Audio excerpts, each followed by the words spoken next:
నమస్కారం. సంక్షిప్త వార్తల సమాహారం ఎస్ఎస్సీ న్యూస్ కి స్వాగతం. ముందుగా ముఖ్యాంశాలు. రాష్ట్రాభివృద్ధి మరియు సామాజిక భద్రత ముఖ్యమంత్రి చంద్రబాబు నాయుడు ఆశయం. రాష్ట్ర రెవెన్యూ శాఖ మంత్రి అనగాని సత్యప్రసాద్.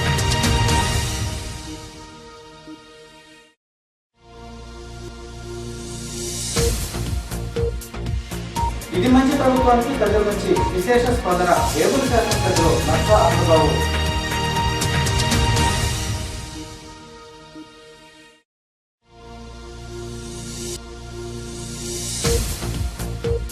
పొలం పరిస్థితి కార్యక్రమాలపై రైతులు అవగాహన కలిగి ఉండాలి. వ్యవసాయాధికారి విజయబాబు.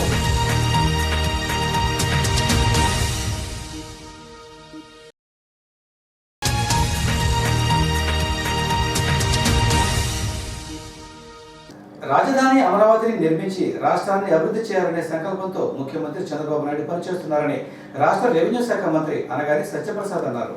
జగన్మోహన్ రెడ్డి 5 ఏళ్ల పాలనపై రాష్ట్ర రెవెన్యూ శాఖ మంత్రి అనగాని సత్యప్రసాద్ తీవ్ర విమర్శలు చేశారు.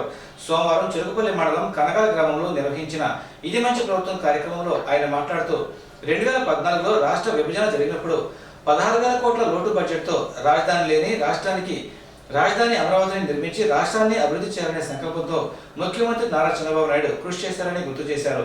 2019లో అధికారంలోకి వచ్చిన సైకో జగన్ అబద్ధాలు మాయమాటలతో ప్రజలను నిండా ముంచారని, రాష్ట్ర అభివృద్ధిని 30 సంవత్సరాలు వెనక్కి తీసుకెళ్లారని మండిపడ్డారు. పేదలను నిరుద్యోగులను ఆదుకోవాలనే లక్ష్యంతో సీఎం చంద్రబాబు నాయుడు ఆనాడు పాలన చేశారని చెప్పారు. జగన్మోహన్ రెడ్డి సీఎం అయ్యాక తాడేపల్లి ప్యాలెస్ కు పరిమితమై వ్యవస్థను నిర్వీర్యం చేశారని ఆరోపించారు. 13 లక్షల కోట్ల అప్పులు చేసి ఉద్యోగులకు 1వ తారీఖున జీతాలు ఇవ్వలేని పరిస్థితికి తీసుకువచ్చారని మండిపడ్డారు. కూటమి ప్రభుత్వం ఏర్పడిన నాటి నుంచి ప్రతి నెల 1వ తారీఖున ఉద్యోగులకు వేతనాలు చెల్లిస్తున్నామని చెప్పారు. రివర్స్ టెండరింగ్ పేరుతో రాష్ట్రాన్ని రివర్స్తో నడిపించారని విమర్శించారు. తుఫాను ప్రభావిత ప్రాంతాల రైతులను రెడ్ కార్పెట్ పై నిలబడి పలకరించిన ఘనుడు జగన్మోహన్ రెడ్డిని ఎద్దేవా చేశారు. రాష్ట్రంలో ఊహించని వరదలతో విజయవాడ కకావికలమైనప్పుడు బాధితులకు అండగా ఉండి వారికి నేనున్నానని భరోసా కల్పించి ఆదుకున్నామని తెలిపారు. పంట నష్టం జరిగిన రైతులతో పాటు వరదలకు దెబ్బతిన్న ఇంటి యజమానులకు పెద్ద ఎత్తున సహాయం అందజేశామని గుర్తు చేశారు. అభివృద్ధి సంక్షేమం పేదలకు మెరుగైన జీవన ప్రమాణాలు కల్పించాలనే ఆశయంతో పాలన సాగుతుందని అన్నారు. ఎన్నికల్లో ఇచ్చిన హామీలన్నీ అమలు చేస్తామని చెప్పారు. ముఖ్యమంత్రి చంద్రబాబు నాయుడు 100 రోజుల పాలన పట్ల ప్రజలు హర్షం వ్యక్తం చేస్తున్నారని వేమూరు శాసనసభ్యులు నక్కా ఆనందబాబు అన్నారు. సంక్షోభంలోనూ సంక్షేమం అందిస్తూ ప్రజల చేత ఇది మంచి ప్రభుత్వం అనిపించుకుందని మాజీ మంత్రి వేమూరు శాసనసభ్యులు నక్కా ఆనందబాబు అన్నారు. ఇది మంచి ప్రభుత్వం కార్యక్రమం వేమూరు నియోజకవర్గం చుండూరు మండలం వలివేలు గ్రామంలో నిర్వహించారు. ఆయన ఇంటింటికి తిరుగుతూ ప్రభుత్వం పట్ల ప్రజల అభిప్రాయాన్ని, వారి సమస్యలు తెలుసుకుంటూ ఇది మంచి ప్రభుత్వం స్టిక్కర్లను ఇంటింటికి అంటించారు. అనంతరం జరిగిన గ్రామ సభలో ప్రభుత్వ ప్రగతిని గురించి వివరించారు.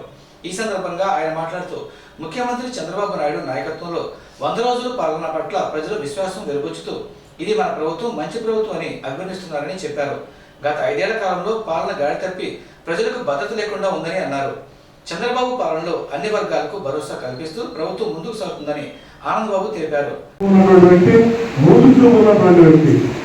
ఆయనతో ఈరోజు పవన్ కళ్యాణ్ గారు జనసేన పార్టీ అన్నారు. పవన్ కళ్యాణ్ గారు డిప్యూటీ సీఎంగా, పంచాయతీరాజ్ మంత్రిగా బ్రహ్మాండంగా పనిచేస్తా ఉన్నాడు. పంచాయతీలన్నీ సర్వనాశనం చేశాడు. కొన్ని గ్రామంలో పంచాయతీ ప్రెసిడెంట్ రానుగా ఈ గ్రామంలో పంచాయతీ ప్రెసిడెంట్ ఎంపీలు నాకు తెలియదు. పనికి మారి పరిపాలన, పంచాయతీకి రావాల్సిన నిధులు 12,000 కోట్లు పక్కదారి పట్టించాడు.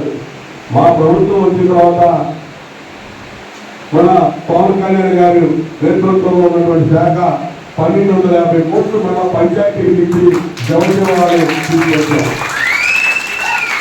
పంచాయతీల్లో 13,40,000 పంచాయతీల్లో ఈ రాష్ట్రంలో ఒకే రోజు గ్రామ సభలు నిర్వహించి 4,40,000 కోట్లు ఎన్ఆర్ఈ చేసి నిధులు కేటాయించి సీసీ రోడ్డు నిర్మాణానికి ప్రతి మండలానికి 2 కోట్లు విడుదల చేసినటువంటి ఘనత ఈ తెలుగుదేశం పార్టీ, జనసేన పార్టీ నాయకులు కేవలం జరిగిందా? వాళ్ళ హయాంలో అభివృద్ధి జరిగిందా? అభివృద్ధి పూర్తిగా కుంటుపడిపోయింది.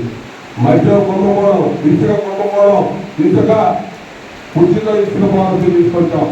గతంలో 10,000 చుండూరుకి టాక్ పెట్టి కావాలంటే 2,000, 2,500 వచ్చాడు. ఈ రోజు 7,000, 8,000 పరిస్థితి. దాన్ని అంతా కూడా స్ట్రీమ్లైన్ చేసాం. ఇది మంచి ప్రభుత్వం కార్యక్రమం అడవల్దీవులో మంగళవారం నిర్వహించారు. ప్రతి ఇంటికి వెళ్లి కూటమి ప్రభుత్వం 100 రోజుల పాలనను వివరించారు. మండలంలోని కారుమూరు గ్రామంలో పొలం పెరుస్తుంది కార్యక్రమాన్ని నిర్వహించినట్లు వ్యవసాయ అధికారి విజయబాబు తెలిపారు. రేపల్లె మండలం కారుమూరు గ్రామంలో మంగళవారం పొలం పెరుస్తుంది కార్యక్రమం నిర్వహించినట్లు రేపల్లె సబ్ డివిజన్ వ్యవసాయ శాఖ సహాయ సంచాలకులు ఆర్ విజయబాబు తెలిపారు. ముఖ్య అతిథిగా బాపట్ల జిల్లా district project manager we Vanisri పాల్గొన్నారు. ఈ సందర్భంగా ఆమె మాట్లాడుతూ పొలం పెరుస్తోంది కార్యక్రమం అనేది రైతులకు వ్యవసాయాన్ని లాభసాటిగా మార్చేందుకు వ్యవసాయ విస్తరణ కార్యక్రమం అని తెలిపారు. రైతులు పెట్టుబడి లేని ప్రకృతి వ్యవసాయం చేస్తే అధిక దిగుబడులు సాధించవచ్చని ఆమె తెలిపారు. రైతులకు ఆధునిక వ్యవసాయ సాంకేతిక సమాచారాన్ని పరిజ్ఞానాన్ని చెరువు చేయడం అనేది ఈ పొలం పెరుస్తుంది కార్యక్రమం ముఖ్య ఉద్దేశమని తెలిపారు. వ్యవసాయ శాఖ సహాయ సంచాలకులు విజయబాబు మాట్లాడుతూ పొలం పెరుస్తుంది అనే కార్యక్రమం వారంలో ప్రతి మంగళవారం బుధవారాల్లో జరుగుతుందని తెలిపారు. ముఖ్యంగా ప్రతి ఒక్క రైతు తాము చేసిన పంటలను ఈ క్రాప్ నమోదు చేయించుకోవాలని తెలిపారు. ఈ పంట నమోదు వలన ప్రభుత్వం నుంచి వచ్చే పథకాలు అందుతాయని వివరించారు. మండల స్థాయి ఆటల పోటీలు స్థానిక మాన్ఫోర్డ్ పాఠశాలలో మంగళవారం నిర్వహించినట్లు మండల విద్యాశాఖ అధికారి తెలిపారు. రేపల్లె మండల స్థాయి అండర్ 14 మరియు 17 బాలబాలికల సెలక్షన్లు 23వ తేదీన బాలురకు మరియు 24వ తేదీన బాలికలకు మాన్ఫోర్డ్ స్కూల్ పేటేరు నందు నిర్వహించారు. ఈ పోటీల్లో వివిధ స్కూల్స్ బాలబాలికలు పాల్గొని తమ ప్రతిభను కనబరిచారు. ఈ పోటీల నుంచి వివిధ కేటగిరీలో ప్రతిభ కనబరిచిన వారిని మండల స్థాయికి ఎంపిక చేశారు. మండల స్థాయిలోని వివిధ పాఠశాలలోని పీఈటీ మరియు పీఈటీలు నిర్వహించారు. మండలానికి ఎంపిక కాబడిన వివిధ కేటగిరీల క్రీడాకారులు నియోజకవర్గ స్థాయిలో 26వ తేదీన మాన్ఫోర్డ్ స్కూల్ పాఠశాల నిర్వహించి ఆటల పోటీలో పాల్గొనాలని తెలిపారు. నాణ్యమైన ఎరువులు విత్తనాలను రైతులకు అందించాలని వ్యవసాయ శాఖ అధికారి విజయబాబు సూచించారు. సోమవారం పట్టణంలోని పలు ఎరువుల షాపులను తనిఖీ చేశారు. ప్రభుత్వం నిర్ణయించిన ధరలకే ఎరువులు మరియు పురుగు మందులు అమ్మాలని రేపల్లె వ్యవసాయ శాఖ సహాయ సంచాలకులు ఆర్ విజయబాబు అన్నారు.